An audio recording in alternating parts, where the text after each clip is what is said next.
Welcome back to अवर्सी classes. Previous videos में हम लोगों ने फॉर्म्स ऑफ बिजनेस ऑर्गेनाइजेशन के 3 फॉर्म को अच्छे से देख लिया था। हम लोगों ने sole proprietorship, HUF family business और पार्टनरशिप बिजनेस के कंप्लीट कंसेप्ट को समझ लिया है और आज हम डिस्कशन करेंगे 4th नंबर के फॉर्म्स ऑफ बिजनेस ऑर्गेनाइजेशन को, जिसे हम कहते हैं कोऑपरेटिव ऑर्गेनाइजेशन। तो कोऑपरेटिव ऑर्गेनाइजेशन कहिए या हम कहें कि कोऑपरेटिव सोसाइटी कहिए, cooperative form of business organisation कहिए, तो आज कंप्लीट डिस्कशन इसके बारे में हम करेंगे। तो आइए स्टार्ट करते हैं। सबसे पहले हमें मतलब जानना है कि कोऑपरेटिव ऑर्गेनाइजेशन का क्या मतलब होता है। कोऑपरेटिव का मतलब आपको पता है, किसी की म्यूचुअल हेल्प करना, कोऑपरेशन करना, इसे हम कहते हैं कोऑपरेटिवनेस। तो कोऑपरेटिव हो रहा है। अब यहां पे कोऑपरेटिव के साथ में एक दूसरा वर्ड जुड़ा हुआ है जिसे हम कहते हैं सोसाइटी। अब सोसाइटी का क्या मतलब होता है? सोसाइटी का मतलब होता है हमारे घर के आसपास जहां पर हम रहते हैं उसके सराउंडिंग आप देखेंगे तो हर टाइप के लोग रहते हैं। वो अलग अलग कास्ट के हैं, अलग अलग क्रीड के हैं, अलग अलग रिलीजन के हैं, अलग अलग इनकम लेवल के लोग हैं और सारे ही मिलकर एक दूसरे के साथ रहते हैं। आप सबसे दुआ सलाम करते हैं, सबके साथ में आपका उठना बैठना है, तो ये एक सोसाइटी डेवलप होती है। ठीक ऐसे ही बिजनेस ऑर्गेनाइजेशन को हमने एक 4th नंबर के यहाँ पे सेटअप को बनाया है जिसे हम कहते हैं कोऑपरेटिव सोसाइटी। अब कोऑपरेटिव सोसाइटी में यहाँ पर और इसके पहले हम लोगों ने जो फॉर्म्स ऑफ बिजनेस ऑर्गेनाइजेशन पढ़ा है उसमें डिफरेंस ये है कि हम लोगों ने एचयूएफ फैमिली बिजनेस पढ़ा, पार्टनरशिप पढ़ा, सोल प्रोप्राइटरशिप पढ़ा। वहां पर जो बिजनेस हो रहा था वो एचयूएफ या सोल प्रोप्राइटर या पार्टनरशिप बिजनेस कस्टमर के साथ डील करते थे और बिजनेस करते थे। लेकिन कोऑपरेटिव सोसाइटी के जो स्पेशलिटी है वो ये है कि यहां पर भी हमें करना ही बिजनेस है, लेकिन यहां पर बिजनेस करने का मेन मोटिव प्रॉफिट जनरेट करना बिल्कुल भी नहीं है। क्यों हम ये कहें कि नहीं हमने सोसाइटी बनाई है, कोऑपरेटिव सोसाइटी बनाई और हम वहां से प्रॉफिट ही जनरेट करेंगे। को प्रॉफिट होगा, मैं ये नहीं कहता कि प्रॉफिट नहीं होगा, लेकिन होल सोल एम या मेन मोटिव जो है वो प्रॉफिट जनरेट करना नहीं है। कोऑपरेटिव सोसाइटी का मेन एम होता है म्यूचुअल हेल्प करना। मैंने आपसे बता दिया कोऑपरेटिवनेस वहां पे दिखाना, इसे हम कहते हैं कोऑपरेटिव सोसाइटी। इंपॉर्टेंट बात यह है कि कोऑपरेटिव सोसाइटी में जो हम बिजनेस करेंगे वो हम कस्टमर्स के साथ नहीं करेंगे, आउटसाइडर के साथ में। हम यहां पर बिजनेस करेंगे उन लोगों के साथ में जो हमारे कोऑपरेटिव बिजनेस ऑर्गेनाइजेशन के मेंबर बन चुके हैं। मींस जो हमारे सोसाइटी का मेंबर बनेगा वही हमारे बिजनेस का पार्ट होगा। हम उसे ही गुड्स को या सर्विसेज को वहां पर डील करेंगे, मीडिएटर का रोल प्ले करेंगे हम। तो कोऑपरेटिव सोसाइटी का मतलब क्या होता है कि जब हम मेंबर्स बनाते हैं अपने सोसाइटी में और ये जो मेंबर्स बना रहे हैं हम सोसाइटी में, ये अपनी खुद की इच्छा से, जिसे हम कहते हैं वॉलंटरी एसोसिएट होंगे बिजनेस में। हम उनके ऊपर जोर जबरदस्ती नहीं करेंगे कि आप हमारे बिजनेस के मेंबर बन जाइए। उनका मन नहीं है फिर भी वो मेंबर बन रहे हैं हमारे कहने से। फोर्सफुली हम उन्हें मेंबर बना रहे हैं, हम उन्हें डरा धमका कर मेंबर बना रहे हैं, तो ऐसे मेंबर को हम मेंबर काउंट नहीं करेंगे। वो अपनी खुद की इच्छा उनकी रहेगी, आएंगे मेंबर बन जाएंगे और मेंबर बनने के बाद में हम उनके लिए बहुत सारी सर्विस प्रोवाइड करेंगे सोसाइटी में। यही हम काम करेंगे और इसको हम बिजनेस करेंगे, सेटिस्फाई करेंगे लोगों को, क्योंकि बिजनेस वर्ड जुड़ा है तो वहां पर कुछ ना कुछ प्रॉफिट होगा और जो प्रॉफिट होगा उससे भी हम सोसाइटी के जो मेंबर्स हैं उनके बीच में डिस्ट्रीब्यूट कर देंगे। तो सब कुछ सोसाइटी के मेंबर्स के लिए ही है। प्रॉफिट अगर हो रहा है तो वो भी मेंबर्स को ही अल्टीमेटली मिल जाने वाला है। तो बहुत बेनिफिशियल होने वाला है कि हम फॉर्म करें कोऑपरेटिव सोसाइटी। अब देखते हैं कि कोऑपरेटिव सोसाइटी के टेक्निकल टर्म्स क्या हैं। तो अगर आप देखेंगे तो कोऑपरेटिव सोसाइटी के बारे में मैंने कुछ टेक्निकल टर्म लिखे हुए हैं, हम इन्हें डिस्कशन करेंगे और उसके बाद हम फीचर्स की तरफ मूव करेंगे। तो अगर आप पहला पॉइंट देखते हैं तो लिखा है voluntary association of person. Clear हो गया। मैंने आपसे कहा है कि जो यहाँ पर मेंबर बनेंगे वो मेंबर वॉलंटरीली मतलब अपनी खुद की इच्छा जताएंगे और उन्हें हम अपने सोसाइटी का मेंबर बना लेंगे। तो एक ऐसा फॉर्म्स ऑफ बिजनेस ऑर्गेनाइजेशन जो लोगों की खुद की इच्छा से मेंबर बनने के बाद होता है उसे हम कहते हैं कोऑपरेटिव बिजनेस ऑर्गेनाइजेशन या कोऑपरेटिव सोसाइटी। तो पॉइंट नंबर फर्स्ट क्लियर हो गया कि खुद की इच्छा से आपको मेंबर बन जाना है। Who join together for mutual help। अब यहां पर मेंबर क्यों बने हैं मैंने आपको बता दिया कि नाम से ही क्लियर है, कोऑपरेटिव ऑर्गेनाइजेशन या सोसाइटी। तो एक दूसरे की म्यूचुअल हेल्प करने के लिए प्रॉफिट मोटिव मेन मोटिव नहीं हो सकता है, प्रॉफिट होगा लेकिन वो मेन मोटिव नहीं है। और यहां पर लिखा हुआ है join together for mutual help. हम एक दूसरे की म्यूचुअल हेल्प करने के लिए जो बिजनेस ऑर्गेनाइजेशन फॉर्म करते हैं उसे हम कहते हैं cooperative society. Point number third लिखा हुआ है minimum 10 adult person are required to form a cooperative society. आपको सोसाइटी को फॉर्म करना है तो आपको मिनिमम 10 मेंबर्स यहां पे चाहिए और वो मेंबर अबव 18 ईयर्स होने चाहिए। इसका मतलब ये भी है यहां पर कि सोसाइटी में जो 10 मेंबर्स की मिनिमम रिक्वायरमेंट है, अगर 10 से कम मेंबर्स हैं तो हम यहां पर कोऑपरेटिव सोसाइटी को फॉर्म नहीं कर सकते। तो 10 मेंबर्स का होना बहुत ज्यादा जरूरी है। अब इस 10 मेंबर्स में मैंने आपसे बता दिया कि 18 ईयर से ऊपर के मेंबर्स होंगे, एडल्ट मेंबर्स होंगे। हम लोगों ने पार्टनरशिप में देखा था कि माइनर एज ए पार्टनर बन सकता था, लेकिन कोऑपरेटिव सोसाइटी में हम किसी भी 18 ईयर से कम के पर्सन को सोसाइटी का मेंबर नहीं बना सकते। एक और इंपॉर्टेंट टर्म आपको जाना जरूरी है, हम लोगों ने एक आर्टिफिशियल पर्सन का कंसेप्ट भी पढ़ा है, the person which is created by law. अब ऐसे में अगर हम किसी आर्टिफिशियल पर्सन को चाहते हैं कि उस 10 मेंबर्स में काउंट कर लें, जो कि यहाँ पे मिनिमम रिक्वायरमेंट है सोसाइटी को फॉर्म करने की, तो किसी भी ऐसे मेंबर्स को जो आर्टिफिशियल पर्सन है, हम उस आर्टिफिशियल पर्सन को 10% में काउंट करके कोऑपरेटिव सोसाइटी को फॉर्म नहीं कर सकते। तो यहाँ पर जो 10 मेंबर्स मिनिमम हैं वो 10 मेंबर्स होंगे जो रियल नेचुरल पर्सन होंगे, उन्हीं को हम यहाँ पर बिजनेस में ह्यूमन बीइंग होंगे उनको काउंट करेंगे 10 मेंबर्स को मिनिमम। मैक्सिमम नंबर की लिमिट कोऑपरेटिव सोसाइटी में नहीं है, आप चाहे कितने भी मेंबर्स बना सकते हैं और मेंबर्स बिजनेस में कितने भी ज़्यादा बढ़ सकते हैं। तो मिनिमम नंबर ऑफ मेंबर की रिक्वायरमेंट है 10, जिसके बिना सोसाइटी फॉर्म नहीं हो सकती है, मैक्सिमम नंबर ज़्यादा हो सकते हैं। इसके अलावा हम लोगों ने इसके पहले जो फॉर्म्स ऑफ ऑर्गेनाइजेशन पढ़े, चाहे वो सोल प्रोप्राइटरशिप पढ़ा, चाहे वो एचयूएफ पढ़ा, चाहे वो पार्टनरशिप पढ़ा, रजिस्ट्रेशन अभी तक के तीनों में ही कंपलसरी नहीं था। हम लोगों ने देखा रजिस्ट्रेशन कराने के बेनिफिट होते हैं, लीगल प्रोटेक्शन हमें मिल सकता है, हम किसी के ऊपर केस फाइल कर सकते हैं, तो ये सारे बेनिफिट मिलते थे अगर रजिस्ट्रेशन आप कराते थे। लेकिन हम लोगों ने वहाँ पर रजिस्ट्रेशन कंपलसरी नहीं था, ये देख लिया था।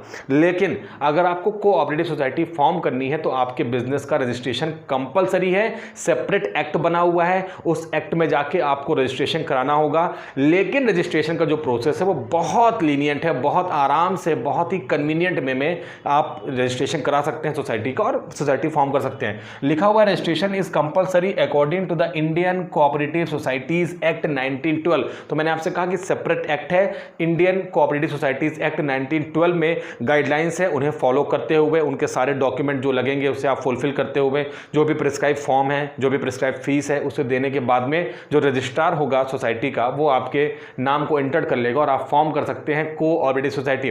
तो बहुत क्लियर हो गया कि सोसाइटी का रजिस्ट्रेशन कंपलसरी है। अब एक और इंपॉर्टेंट बात, जैसे ही हम सोसाइटी को फॉर्म करते हैं तो सोसाइटी बन जाती है एक आर्टिफिशियल पर्सन, क्योंकि रजिस्ट्रेशन होने के बाद में सोसाइटी को मिल जाता है सेपरेट लीगल एग्जिस्टेंस। और सेपरेट लीगल एग्जिस्टेंस का मतलब होता है एक artificial person, the person which is created by law. तो सोसाइटी अब एक आर्टिफिशियल पर्सन बन चुकी है जो अपने मेंबर से सेपरेशन रखती है। मैंने कहा मिनिमम 10, मैक्सिमम बहुत सारे मेंबर्स हो सकते हैं, कितने भी मेंबर्स होंगे अब वो सोसाइटी से अलग काउंट होंगे। जैसे कि मान लेते हैं सोसाइटी के अंदर में ए एक मेंबर है, एक दूसरा मेंबर बी है, तो ये दोनों सेपरेट है, अलग अलग है। ठीक वैसे ही सोसाइटी भी अपने मेंबर से सेपरेशन हो जाएगी और जो भी बिजनेस कोऑपरेटिव सोसाइटी में चलेगा वो चलेगा सोसाइटी के नाम से। हम एज्यूम करते हैं कि A B C D X Y Z बहुत सारे यहाँ पर मेंबर्स ने मिलकर एक सोसाइटी बना ली है और उसका नाम रख दिया एक्स वाई जेड सोसाइटी। अब जो भी बिजनेस होगा, बिजनेस में जो भी डीलिंग्स होंगी, बिजनेस में जो भी कॉन्ट्रैक्ट साइन होगा, बिजनेस के लिए हम कोई भी एसेट्स को परचेस करेंगे, तो ये सारी चीजें उस सोसाइटी के नाम से होंगी। अब क्योंकि आर्टिफिशियल पर्सन है तो आर्टिफिशियल पर्सन तो वहां पे सिग्नेचर नहीं कर सकता है, वो तो वहां पर कस्टमर से डील नहीं कर सकता है। तो हमने वहां पर रिप्रेजेंटेटिव बनाए हैं, वोटिंग राइट का यूज करके वोट किया और उसमें से एक अमंग्स मेंबर ही हम लोगों ने वहां पर अपने सीनियर को सेलेक्ट कर लिया है, अपने डायरेक्टर को बना लिया है और वो on the behalf of society लोगों से डील करेगा और सोसाइटी के बिहाफ में सोसाइटी के सील को यूज कर पाएगा, क्योंकि सोसाइटी सिग्नेचर तो कर नहीं सकती है, तो सोसाइटी के सील को वहां पर यूज करेगा as a signature.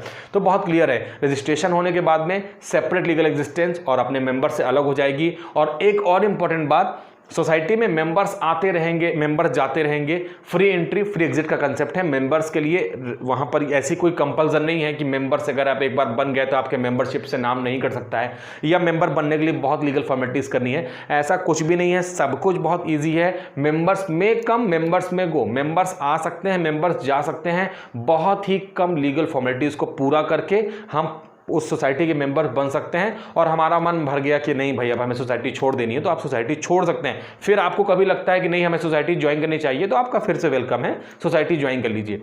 Previous forms of organisation में हम लोगों ने देखा था पार्टनर्स की डेथ हो जाती थी, इंसॉल्वेंसी, इनकैपेसिटी, या हमने देखा था कि सोल प्रोप्राइटरशिप में वहाँ पर सोल प्रोप्राइटर की डेथ हो जाती थी तो बिजनेस क्लोज हो जाता था। तो बिजनेस का एग्जिस्टेंस इन सब के ऊपर डिपेंड था, वहाँ पे इंसॉल्वेंसी, डेथ, कैपेसिटी। लेकिन सोल प्रोप्राइटरशिप बिजनेस के अलावा अगर हम बात करते हैं कोऑपरेटिव सोसाइटी की, तो सोसाइटी बिजनेस में यहाँ पर मेंबर्स की डेथ होने से, इंसॉल्वेंसी, इनकैपेसिटी होने से सोसाइटी के बिजनेस के ऊपर कोई भी असर नहीं पड़ने वाला है। सोसाइटी जो कोऑपरेटिव सोसाइटी है इसका बिजनेस लगातार चलता रहेगा, क्योंकि मैंने आपको बता दिया the person which is created by law. यहां पर रजिस्ट्रेशन 1912 सेक्शन में हुआ है और फॉर्म हुआ है, लीगल एग्जिस्टेंस बना है। इसका मतलब कि इस सोसाइटी का जो कोऑपरेटिव सोसाइटी है इसका जो बर्थ जो जन्म है वो लॉ से हुआ है, तो डेफिनेटली इसका जो वाइंड अप होगा, जो हम कहते हैं कि जो हम बंद करना चाहते हैं सोसाइटी को, तो बाय लॉ ही होगा। मेंबर्स के आने जाने से सोसाइटी के एग्जिस्टेंस में कोई भी असर नहीं पड़ने वाला है। तो मेंबर्स आते रहेंगे जाते रहेंगे, लेकिन सोसाइटी हमारी चलती रहेगी। ये बहुत इंपॉर्टेंट पॉइंट है।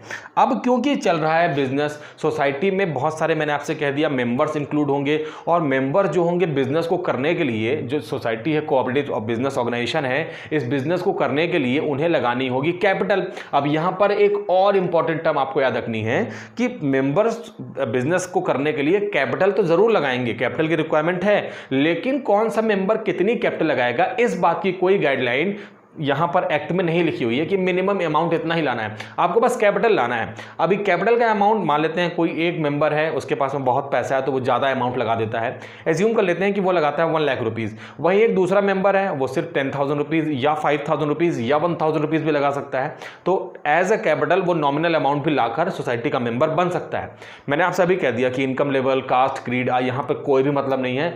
किसी भी जाति, किसी भी धर्म का, कम पैसे वाला, ज़्यादा पैसे वाला, सारे ही मेंबर्स बन सकते हैं। तो यहां पर कम पैसा लगा के वो मेंबर बन सकता है और कैपिटल फॉर्म कर सकता है। लेकिन बावजूद इसके, क्योंकि किसी ने लगाई है कम कैपिटल, अब किसी ने ज्यादा कैपिटल लगाई है, तो किसी ने कम या किसी ने ज्यादा कैपिटल लगाई, इससे हर पर्सन के वोटिंग राइट में असर नहीं पड़ने वाला है।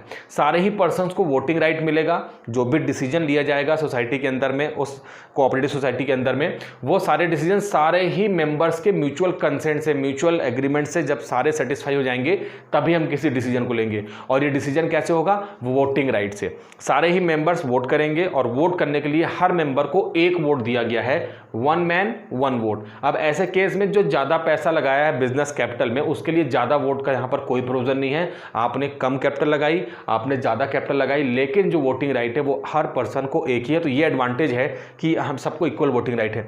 और लिखा हुआ है तो capital contributed by members, capital लगाएंगे। Can also raise loan from bank, और अगर स्केर्सिटी ऑफ फंड हो जाता है, सोसाइटी चल रही है, मेंबर्स पैसा लगाते हैं और किसी बड़े टास्क को अचीव करना है, उसके लिए पैसे की ज़रूरत है, तो यहाँ पर आप आसानी से किसी भी फाइनेंशियल इंस्टीट्यूशन से, मनी लेंडर से, बैंक से पैसा उधार ले सकते हैं। इसके लिए कोई भी यहाँ पर बाउंडेशन नहीं है, तो आप ये ऐसा कर सकते हैं। तो ये तो बात हो गई सोसाइटी का कंप्लीट, मतलब आपने जान लिया कि सोसाइटी में क्या क्या होता है। अब देखते हैं फीचर्स। अब फीचर्स में पॉइंट नंबर फर्स्ट जो है वो भी आपको पता है, लिखा है वॉलंटरी एसोसिएशन। वॉलंटरी एसोसिएशन का मतलब आप जान चुके हैं। जो मेंबर्स बनेंगे, ये मेंबर्स अपनी खुद की इच्छा जताएंगे कि हाँ भाई, हमें इस सोसाइटी का मेंबर बनना है, हमें लोगों की म्यूचुअल हेल्प करनी है, कोऑपरेटिवनेस वहाँ पे दिखानी है, और हम इस सोसाइटी के मेंबर बन सकते हैं। लीगल फॉर्मेलिटीज भी बहुत कम है, तो मेंबर बनने के लिए आप खुद की इच्छा जब तक नहीं जताएंगे तो आप मेंबर नहीं बन पाएंगे। इक्वल वोटिंग राइट, ये भी पॉइंट आप लोगों ने देख लिया कि ज़्यादा पैसा, कम पैसा, किसी भी कास्ट का, किसी भी क्रीड का, किसी भी रिलीजन का है, इससे कोई फर्क नहीं पड़ता है। हर पर्सन को एक वोटिंग राइट है, और उस वोटिंग राइट का यूज़ वो जब सोसाइटी में कोई डिसीजन लेना होगा उस टाइम पे वो कर सकेगा। तो बहुत क्लियर हो गया है। सर्विस मोटिव, हम यहाँ पर सर्विस मोटिव करते हैं, मीन्स कि हम किसी गुड्स के मैन्युफैक्चरर नहीं हैं। गुड्स के मैन्युफैक्चरर नहीं है तो फिर क्या है? तो भाई जो गुड्स मैन्युफैक्चरिंग हो रही है किसी गुड्स की, या तो प्रोड्यूसर के यहाँ, मैन्युफैक्चरर के यहाँ, और वो गुड्स जब कस्टमर तक अल्टीमेटली पहुंचता है, तो बहुत सारे डिस्ट्रीब्यूशन चैनल होते हैं। वो C&F एजेंट हो सकता है, वो सुपर स्टॉकिस्ट हो सकता है, वो होलसेलर हो सकता है, रिटेलर हो सकता है, और ये सब अपना अपना प्रॉफिट ऐड करते करते अल्टीमेट गुड्स पहुंचता है कंज्यूमर के पास में। अब कंज्यूमर के पास गुड्स जब पहुंचता है, तो क्योंकि हर किसी ने डिस्ट्रीब्यूशन चैनल में जो मिडिल मैन थे, सब ने अपने प्रॉफिट को ऐड कर दिया। अब क्योंकि सबके प्रॉफिट ऐड हो गए हैं, तो अल्टीमेटली कस्टमर को गुड्स पड़ रहा है महंगा। लेकिन अगर हम सोसाइटी फॉर्म करते हैं, और मैंने आपसे कहा कि सोसाइटी में मिनिमम 10 लेकिन मैक्सिमम बहुत सारे मेंबर्स हो सकते हैं, वो लाखों में हो सकते हैं, वो करोड़ों में हो सकते हैं, और मेंबर जब हो जाते हैं तो हम मेंबर्स को ही गुड्स का वहां पर प्रोवाइड करेंगे, अपने बिजनेस से सेल करेंगे।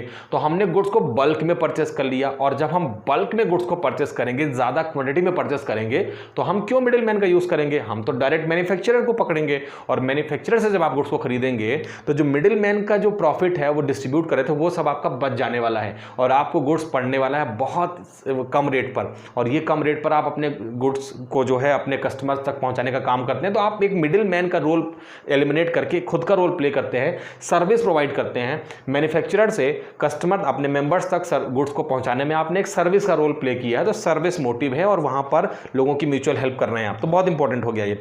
और लास्ट है डिस्ट्रीब्यूशन ऑफ सरप्लस। हम लोगों ने पढ़ा म्यूचुअल हेल्प या कोऑपरेटिवनेस मेन एम है, लेकिन क्योंकि बिजनेस वर्ड जुड़ा है तो डेफिनेटली वहां से कुछ ना कुछ प्रॉफिट निकल ही आएगा, और जो प्रॉफिट होगा वो भी आपका ही है। आपने ही कैपिटल लगाई, आपको ही चीजें सस्ती पड़ रही हैं, आप ही बिजनेस कर रहे हैं, और अल्टीमेटली जो प्रॉफिट हो रहा है उस पर भी सारे ही मेंबर्स का वहां पर एक रेशियो रहेगा, उस रेशियो में वो जो प्रॉफिट होगा उसे डिस्ट्रीब्यूट कर देंगे, तो सब कुछ आपका ही है। तो बहुत इंपॉर्टेंट है यहाँ पर हमारे लिए फीचर्स, आपको समझ में आ गए होंगे। जल्दी से मूव करते हैं मेरिट्स की तरफ में। Easy to form, legal formalities तो करनी है आपको, क्योंकि हमने पढ़ा है कि इंडियन कोऑपरेटिव सोसाइटी एक्ट 1912 में रजिस्ट्रेशन होगा, तो रजिस्ट्रेशन के लिए कुछ ना कुछ लीगल फॉर्मेलिटीज तो होंगी, लेकिन वो इतनी कॉम्प्लिकेटेड नहीं है कि बियॉन्ड द लिमिट हो। बहुत कम नॉमिनल फीस के साथ में बहुत कम लीगल फॉर्मेलिटीज आपको करनी पड़ेंगी, और आसानी से आप फॉर्म कर सकते हैं कोऑपरेटिव सोसाइटी। शर्त मैंने आपको बता दी कि सोसाइटी बनाने के लिए आप पहले 10 मेंबर्स इकट्ठे कर लीजिए, जो अपनी खुद की इच्छा से वॉलंटरीली, बिना किसी फोर्स के, बिना किसी दबाव के, बिना किसी डराने धमकाने से मेंबर बनना चाहते हो, और आप सोसाइटी फॉर्म कर सकते हैं। मेंबर्स एडल्ट होने चाहिए, इसका ध्यान रखना है। लिमिटेड लायबिलिटी, ये लीजिए, इस पॉइंट के लिए अगर मैं इसे हाईलाइट करता हूं तो ये मैंने आपसे हर बार जितने भी फॉर्म्स ऑफ ऑर्गेनाइजेशन मैंने आपको पढ़ाए अभी तक, सोल प्रोप्राइटरशिप, HUF, पार्टनरशिप, और मैंने आपको कहा था कि ये आपको 5 फॉर्म्स ऑफ ऑर्गेनाइजेशन, जो कि ये 4th नंबर का है, इसके बाद अभी हम एक और पढ़ेंगे, सब में आपको मिलेगा लायबिलिटी कंसेप्ट। और लायबिलिटी का मतलब यहां पर है कि मेंबर्स की लायबिलिटी होगी लिमिटेड। हम लोगों ने HUF फैमिली बिजनेस में कर्ता की लायबिलिटी अनलिमिटेड देखी थी, सोल प्रोप्राइटरशिप बिजनेस में उसकी लायबिलिटी अनलिमिटेड थी, पार्टनरशिप बिजनेस में भी मेंबर्स की लायबिलिटी, जो पार्टनर्स हैं उनकी लायबिलिटी अनलिमिटेड थी। अनलिमिटेड लायबिलिटी का क्या मतलब था, आपको याद होगा कि भाई अगर बिजनेस में लॉस हो गया है तो उसकी लॉस की भरपाई, अगर आपको बिजनेस बंद करना पड़े तो बिजनेस बंद कर दो, बिजनेस के एसेट्स को सेल कर दो। अगर उससे भी लॉस का पेमेंट नहीं हो पाता है, डेब्ट का पेमेंट आप नहीं कर पाते हैं, तो भैया घर की एसेट्स को बेचो और पेमेंट करो। लेकिन कोऑपरेटिव सोसाइटी में मेंबर्स को ऐसा नहीं करना पड़ेगा, क्योंकि मेंबर्स की लायबिलिटी यहां पर है लिमिटेड, और लिमिटेड है उतनी जितनी कि मेंबर्स ने लगाई है कैपिटल। अभी मैंने आपसे कहा एक पर्सन 1 लाख रुपीज लगाता है, एक लगाता है 10,000 रुपीज, तो 1 लाख का कंट्रीब्यूशन और 10,000 का कंट्रीब्यूशन, तो जितना आपने कैपिटल लगाया है, या तो 1 लाख या तो 10 लाख, 1 लाख या 10,000, तो उतनी ही आपकी लायबिलिटी बनेगी। उस लायबिलिटी को हम कैपिटल कंट्रीब्यूशन के अमाउंट से एक्सीड नहीं कर सकते। तो बहुत एडवांटेज है यहाँ पर कि लिमिटेड लायबिलिटी आपकी है, अननेसेसरी आपको अपने घर के एसेट्स को बेचकर पेमेंट नहीं करनी है। कंटिन्यूटी, ये भी बहुत इंपॉर्टेंट पॉइंट। हम लोगों ने देखा डेथ, इंसॉल्वेंसी, इनकैपेसिटी से पार्टनरशिप बिजनेस बंद हो जाता था, सोल प्रोप्राइटरशिप तो डेफिनेटली बंद हो जाता था। HUF फैमिली में जो कर्ता होता था उसकी डेथ होने से जो ओल्डेस्ट पर्सन नेक्स्ट होता था उसे हम कर्ता बनाते थे। कुछ ना कुछ वहाँ पे अप्स एंड डाउन होते थे, लेकिन क्योंकि कोऑपरेटिव सोसाइटी एक सेपरेट एग्जिस्टेंस है और इसका जो जन्म हुआ है वो बाय लॉ हुआ है, 1912 कोऑपरेटिव सोसाइटी एक्ट में जाकर रजिस्ट्रेशन हुआ है। इसका मतलब बहुत क्लियर है कि मेंबर्स के आने जाने से सोसाइटी एग्जिस्टेंस में कोई भी असर नहीं पड़ने वाला है। मेंबर्स आते रहेंगे, जाते रहेंगे, जब उनका मन करेगा मेंबर्स बन जाएंगे, जब उनका मन नहीं करेगा मेंबरशिप से अपना नाम वापस ले लेंगे। तो मेंबर्स के आने जाने से सोसाइटी के एग्जिस्टेंस में कोई भी असर नहीं पड़ने वाला है, और कंटिन्यूटी वो बनी रहेगी। कंटिन्यूटी, अगर सोसाइटी को बंद करना है तो लीगल प्रोसीजर जो आपने स्टार्टिंग में फॉलो किया था उसको फॉर्म करने के लिए, वही लीगल फॉर्मेलिटीज करिए और आपकी पार्टनर जो सोसाइटी है वो बंद हो सकती है, तो कंटिन्यूटी मेंटेन हो सकती है। डेमोक्रेटिक सेटअप, हमने कोई भी डिसीजन लेना है, हमारे इंडिया में जब हम अपने लिए प्राइम मिनिस्टर का सिलेक्शन करते हैं या MLA जो MPs होते हैं उनका सिलेक्शन करते हैं, तो हम वोटिंग राइट का यूज़ करते हैं, और जो मेजॉरिटी जिस पार्टी को मिलती है हमारे वोटिंग देने से, हमारे वोट देने से वो बन जाता है वहाँ का नेता। ठीक ऐसे ही सोसाइटी में जो भी इंपॉर्टेंट डिसीजन लिए जाएंगे, या सोसाइटी के लिए जो हम कहते हैं रिप्रेजेंटेटिव, जो सोसाइटी के बिहाफ में लोगों से डील करेंगे, तो वो पर्सनस की जो सिलेक्शन होगा वो सब होगा वोटिंग राइट से। और वोटिंग कौन करेगा, तो जो सारे मेंबर्स हैं वो सारे ही वोटिंग करेंगे। और मैंने आपको बता दिया है कि सबको वोटिंग राइट है, और वोटिंग राइट इक्वल है। आपने कितना पैसा लगाया, कितनी कैपिटल लगाई, उससे कोई मतलब नहीं है। हर मेंबर को एक वोटिंग राइट है, और उस वोटिंग राइट का यूज करके हम अपने बीच के डिसीजन लेंगे। तो डेमोक्रेटिक सेटअप है, और डेमोक्रेटिक सेटअप में काफी हेल्दी एनवायरनमेंट वहां पर लोगों के बीच में बन जाता है। ओपन मेंबरशिप, आप कितने पैसा लगाकर बिजनेस करना चाहते हैं, आप बिजनेस में कितनी कैपिटल लगाते हैं, आप कौन से कास्ट के, क्रीड के, मैंने आपसे कह दिया रिलीजन के, इससे कोई फर्क नहीं पड़ने पाता है। किसी भी जाति धर्म का पर्सन आकर, कम पैसे ज़्यादा पैसे वाला पर्सन आकर सोसाइटी का मेंबर बन सकता है, नॉमिनल कैपिटल भी लगा के। तो बहुत ओपन मेंबरशिप है।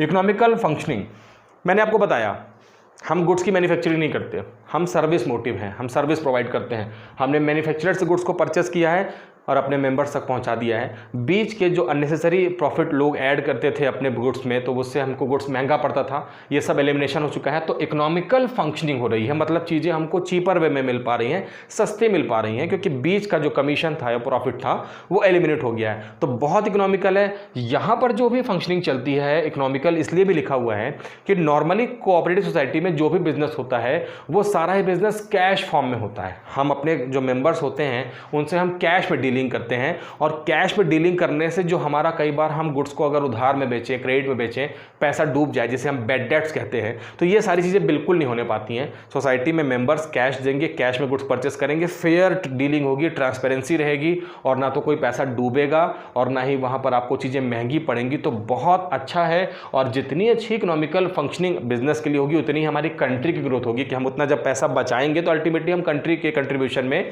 वहाँ पर हेल्प करेंगे। तो बहुत अच्छा पॉइंट है ये। स्टेट पैट्रोनेज, स्टेट पैट्रोनेज का मतलब होता है कि जो भी कोऑपरेटिव सोसाइटीज चल रही हैं, जो फॉर्म्स ऑफ बिजनेस ऑर्गेनाइजेशन है कोऑपरेटिव सोसाइटी का, इसको स्टेट वाइज जो गवर्नमेंट होती है, स्टेट गवर्नमेंट, वो हैंडल करती है। एक तो होती है सेंट्रल गवर्नमेंट, लेकिन जो कोऑपरेटिव सोसाइटी बिजनेस का पूरा फोकस करने के लिए दिया गया है तो वो स्टेट गवर्नमेंट को दिया गया है। अब स्टेट गवर्नमेंट का सुपरविजन होता है सोसाइटी के लिए। तो स्टेट गवर्नमेंट क्या करती है, सारे सोसाइटी को चेक करती रहती है कि भाई कौन कौन से लेवल का, क्योंकि अभी हम अपने नेक्स्ट वीडियो में फॉर्म्स ऑफ जो टाइप्स ऑफ कोऑपरेटिव सोसाइटी देखेंगे कि कितने तरीके की होती है, और सबके लिए वहाँ पे बना हुआ है, अलग अलग रूल्स रेगुलेशन बनी हुई हैं। तो स्टेट गवर्नमेंट क्या कर रही है, देख रही है, अलग अलग सोसाइटी फॉर्म हो रही हैं, और जो अच्छा काम कर रही है सोसाइटी को, क्योंकि एक अच्छा काम तो कर ही रही है क्योंकि वो म्यूचुअल हेल्प कर रही है, और म्यूचुअल हेल्प अपने मेंबर्स को लिए कर रही है, तो बहुत सारा ग्रांट, सब्सिडी, या मैं कहूँ कि छूट, जिसे आप सिंपल वर्ड में समझिए कि बहुत सारा डिस्काउंट ऑफर करती है, बहुत सारी चीज़ें आपको फ्री में, जिसे हम सब्सिडी कहते हैं, आसानी से गवर्नमेंट आपको प्रोवाइड करती है और आपके बिजनेस को हेल्दी वे में करने में आपकी हेल्प करती है। तो स्टेट पैट्रोनेज का बेनिफिट आप ले सकते हैं। मतलब कि कहना चाहिए, अगर मैं कहूँ कि इसको हिंदी में कहते हैं कि राज्य का संरक्षण, मतलब कि स्टेट गवर्नमेंट आपको वहां पर प्रोटेक्ट करने के लिए भी काम करती है। आप सही तरीके से फीड करा पाए बिजनेस में आपके लिए इकोनॉमिक स्टेटस में स्कैर्सिटी ना आए फंड की, ये सारा ध्यान रखती है गवर्नमेंट, और ऐसा करने में हमारी हेल्प करती है। तो बहुत इंपॉर्टेंट हो गया हमारे लिए। और लास्ट है सोशल यूटिलिटीज। हम सोसाइटी के लोगों के साथ में, किसी भी कास्ट का, क्रीड का हो, कि उनकी इसकी इनकम लेवल क्या है, इन सब बातों का कोई भी असर नहीं पड़ता है, और ये हम करते हैं सोसाइटी के वेलफेयर के लिए। और सोसाइटी के वेलफेयर के लिए जब हम ऐसा करेंगे तो डेफिनेटली क्या हो जाएगा कि हम सोशल यूटिलिटीज़ के साथ में वर्क करेंगे। हम जो भी वर्क करते हैं वो सारे मेंबर्स को साथ में लेकर करते हैं। हम जो भी ग्रोथ करते हैं वो अल्टीमेटली हमारे कंट्री की इकोनॉमिक ग्रोथ में काउंट होती है। तो जो भी कुछ वर्क चल रहा है वो सोशल यूटिलिटीज़ को, क्योंकि मैंने आपको बता दिया कि सोसाइटी, बार बार वर्ड यूज़ कर रहा हूँ, क्योंकि कोऑपरेटिव सोसाइटी, और सोसाइटी से ही बनता है सोशल। तो सोशल यूटिलिटीज़ जो होती है, उनके बीच के जो चीज़ें होती हैं, हम उन्हीं को यूज़ करते हैं और सोसाइटी फॉर्म करते हैं। तो बहुत इंटरेस्टिंग हमारे लिए मेरिट्स हैं, जिसे हम समझकर और अच्छे से समझ सकते हैं सोसाइटी के मतलब में। अब मैंने आपसे कहा है कि कभी भी जब कुछ अच्छी चीज़ें होती हैं तो उसके पीछे कुछ ना कुछ डार्कर साइड ज़रूर होता है। ब्राइटर है तो उसके पीछे डार्कर साइड तो होगा। कुछ नॉमिनल डार्कर साइड भी हैं, जिसे हम डीमेरिट्स कहते हैं, और वो है लिमिटेड कैपिटल।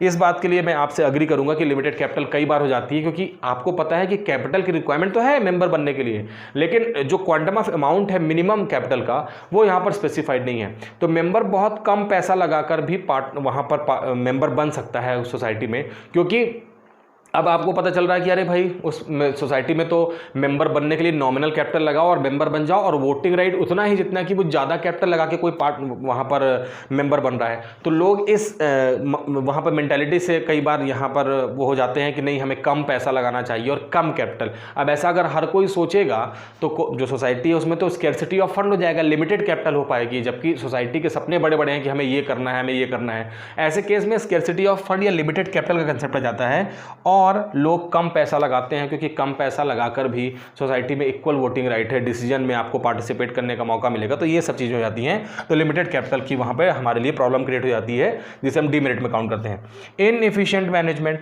क्योंकि सोसाइटी जो चल रहा है वो मेंबर्स के बीच में से ही हमने कहा कि वोट करते हैं, और जो रिप्रेजेंटेटिव होते हैं उन्हें हम सेलेक्ट कर लेते हैं। जो ऑफिसर्स हम सेलेक्ट करते हैं वो मेंबर्स के बीच में से ही वोट कर लेते हैं कि भाई इन्हें बना दो कंपनी का डायरेक्टर, इन्हें बना दो कंपनी का सेक्रेटरी, इन्हें कंपनी के ये रिप्रेजेंटेटिव बना दो। ये सब काम चलता है। अब ऐसे केस में जो मेंबर्स हैं, एक तो पहले से आपके पास में कैपिटल लिमिटेड है, अब मेंबर्स बनाने के बाद में वो सोसाइटी के लिए वर्क करेंगे तो आपको उनको कुछ पेमेंट करनी पड़ेगी। भाई वो वर्क करेंगे तो उनका कुछ ना कुछ तो सैलरी, मेहनताना रेम्यूनरेशन तो पेमेंट करना पड़ेगा।